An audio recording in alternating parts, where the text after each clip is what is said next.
Oh, you are not subscribed. Do it now or you are a virgin. Man, check it out, man. We got a good little show talking about can she be loyal? She says she can be loyal. This is a lot of the things, the things that they tell you about, the things that how good of a woman they can be, the you picked the wrong one, that you got to find the better women. We're going to give you examples of what loyalty is. Remember, these are one of the things that she claims to bring to the table. Oh, I bring loyalty and honor and support, etc., etc., etc. We're going to give you some real life examples of the so-called bait and switch, the so-called changing or leaving a man when he's down. Look, we're going to talk about loyalty. Remember guys, remember some of these things that we talk about in terms of what can they provide? Where are the good women? Where are all the, what percentage of women are actually good? What happens when they get into a marriage? Do they change? Okay? Do they actually stay the same? What happens when you get into a marriage, you meet that one, you meet the one, you go out there, you follow all the advice out there, and you finally say, forget those red pill guys, forget those MGTOW guys, forget those guys, those free agent lifestyle guys, I'm going to go for it. I have all the red pill knowledge I need to arm myself with, and I'm going to go out there despite the fact that I'm completely incomplete. I don't have my life together. So I'm going to go out there and give it a try. I'm going to go give it a test run, and you go out there and you date 1, 2, or 3 women. And then after a while, by the third woman, you're tired of dating. You're tired of playing the game. You're tired of getting flaked on. It becomes fatiguing. It becomes a situation where you're like, I just don't want to invest that much time dating. I'd rather just pick one of these 3 that I went out there and I met. And the one of the 3, they're going to say they're loyal. They'll never change. They'll never do that to you, despite the fact that the statistics are overwhelmingly favoring them doing it. And if they do it, they don't lose anything but a little bit of time. And they can go back out there and we're supposed to accept 40-year-old women back out there that divorced, raped their husband at age 32 or 33. So you go back out there. You listen to every word that she says. I'll never change. I can't believe those women do stuff like that. Where these are the good women. You need to find a good woman. Well, let's give you some prime examples of what possibly could happen to men when they marry, for better or worse, for in sickness and in health, for richer or poorer. Some of the vows that you choose to exchange, to honor and obey. Some of those things we're going to see if these women and how long that it took for them to prove exactly that they could be the opposite of what they said they could be. I love to give you real life examples. So of course, I'm going to give you an example from the celebrity world, and I'm going to give you an example from the current events world, right? Shout out to JS Fielder 0417 with his super chat. He says, remember solipsism. She's loyal to herself first and foremost. It's not good. It's not bad. It just is. And for the people who, are obviously our critics, they want to say, if it's hate or not, it's not hate. It's understanding. And what you want, wouldn't you want anything more better than to have someone really understand you, understand the risk, understand what's at stake, and understand with the knowledge that we have that it is your nature and you can't do anything about it. Our first case study. And this couple goes by the name of Julianne Huff. And her husband is Brooks, and I believe it's pronounced Lakes, okay?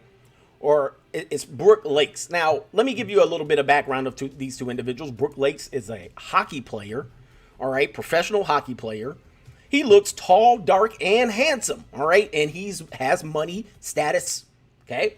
And with that money, status, and looks, he was able to attract this young lady who is, I believe, was a Mormon girl, one of those good girls, right? Married her. She was appeared as a young girl, I believe, in her early 20s on the television show Dancing with the Stars. For all intents and purposes, a good old, clean, wholesome, all-American woman. All right, one of these women that sometimes my brothers from another mother will come in and say, oh man, these girls treat me so nice, coach. I'm leaving the hood because I'm going to get one of these women. All right. And these women perfect the art of treating you nice up front. But a lot of times they're like a mullet. It's all good up in the front, but in the back, oh man, in the back, she's going to give you all kind of hell. And the reality is, many of these women are entitled princesses. They believe in the back of their mind they deserve everything. They're entitled to just about everything.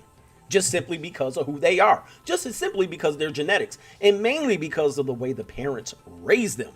The parents give them everything, the little dollhouse that they want, the little American Girl $400 doll, the iPhone, the $1,000 iPhone. They get a vehicle at the age of 15 and a half, well before they can drive the car. The parents pay a $1,000 car note and the full insurance. She crashes the first car. She gets a brand new one, the second one. Guys, you know, I've lived in these areas all my life for the most part. So I know how it works. And I've coached young girls just like this. And then in the back of her mind, she says, you know what? I deserve a handsome prince. I deserve a man that has all the qualities that I want my man to possess. I want him to be tall. I want him to be dark. I want him to be handsome. I want him to be rich. And if I get that, I will be deeply happy. I want to have a family. I want to have 2.2 kids. I want to have a golden retriever, etc., etc., etc. At the start of our relationship, Jules was like, I want the best effing relationship ever. I wanted the same thing. She just verbalized it. According to Huff, the best relationship is one that has the non-stop feeling of butterflies in her tummy, widely known as the honeymoon phase. Most couples eventually transition out of this lovey-dovey period, but Huff told the Meg, I hope we're in the honeymoon stage forever. Really, you can create whatever phase you want, and I think we both realize that the life that we want to live is in the honeymoon phase. We wish them the best, but we hope she's not too disappointed if the butterflies fly away. And then they come very easily for her, as you can see. Based on her looks, she has an all-American apple pie look. Blonde hair, blue eyes. I don't know how much of it comes from a box from Walmart, or, you know, she gets her hair professionally done, not from Walmart. But at the end of the day, she got everything way too easy. It was too easy for her. She didn't really have to do anything to earn it. Matter of fact, her stardom probably came very easy because, you know, she has the look. So now that she got her man, 3 years, it only took 3 years. And let me tell you, the third year was pure hell because I've already did a video of her within the last year that she tried to find herself. She didn't realize, she didn't know, was she attracted to women? Was she gay? Was she interested in swinging? She was finding herself. Essentially, she had a breakdown. And this is very common with this type of women. They're weak at the end of the day because they've never had to really work for anything. So let me read an article real quick of what exactly happened here, right here. So Julianne Hough is she said, here's the title from People Magazine. Julianne Hough is a deeply different person than she was when she married ex Brooke Lake. Now, did I not tell you? She is going to change. She is going to change. It is just what it is. Now, the women that are watching this, they're 21, 22. Oh, no, I'm always going to be the same. I'm never going to change. This woman, in a matter of years, not even long years, she managed to change that fast. And it says in a 3-year marriage, she's deeply different person than she was when she married ex. How much different can you get? How fast can you change? Cannot wait to even imagine, but to feel the kind of love I have for him in 20 years or 30, it's going to be so deep. This is a fast bait and switch, guys. This is a fast bait and switch. It says Julianne Hough once said she found the one in estranged husband Brooks Lake. Okay, and if I'm pronouncing that wrong, that's just what it is. And he says, but the source tells People Magazine much has changed for the entertainer over the last year.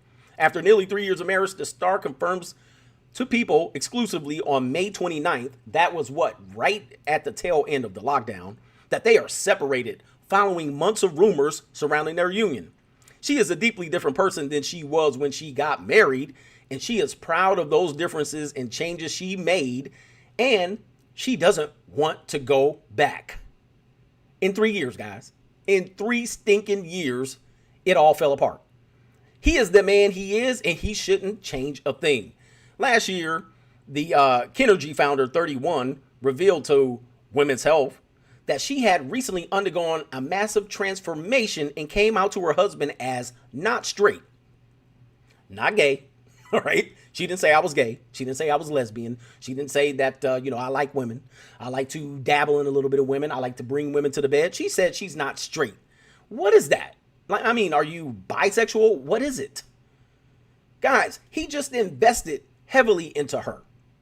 In a matter of 3 years, she changes dramatically on him. Now, here's the problem with Brooks, and we're going to go through a couple of things here.